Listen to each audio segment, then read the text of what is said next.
सुनिता म तिमीलाई माया गर्छु र म तिमी बिना एक पल पनि बाँच्न सक्दिन के तिमी मलाई माया गर्छौ नाइ म माया लाउँदिन किन तिमी माया लाउँदिनौ मायाले सताउँछ रे मायाले रुवाउँछ रे मायाले हाँस्नु नबास्नु बनाउँछ रे वाट के भन्दैछौ तिमी यस्तो यसको मतलब तिम्रो लभ परेर ब्रेकअप भइसकेको रहेछ ओम प्रकाश तिमीले ठिक भन्यौ मैले 8-9 जना केटाबाट धोका पाइसकेको छु सबै केटाहरू उस्तै हुन्छन् युज एन्ड थ्रो गर्छन् सो सरी म तिमीसँग माया लाउँदिन अरे Sunita darling my sweet and lovely मेरी जान आई गो टु स्लिप तिमीले सबै केटाहरूलाई एउटै तुलनामा बाटोमा हिँडाले राखेछौ all no boys are same in the good in the manners म अलि फरक छु I am different in the buffalo in the cow in the go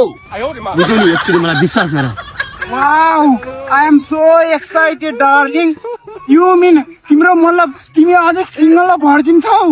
Yes, in the go, in the filling, in the blanks, in the yes, I am going the Kathmandu. I am still single and still virgin. You can check right now. ओ मैले बुझे darling तिमी अझै पनि सिंगलै रहेछौ I love you to मैले तिम्रो propose accept गरे I love you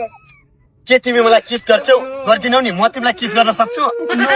please I am still single and I am still virgin now अरे set in the go in the boy in the coma in the yes Prakash please नजाऊ न यो सब बिहेपछि के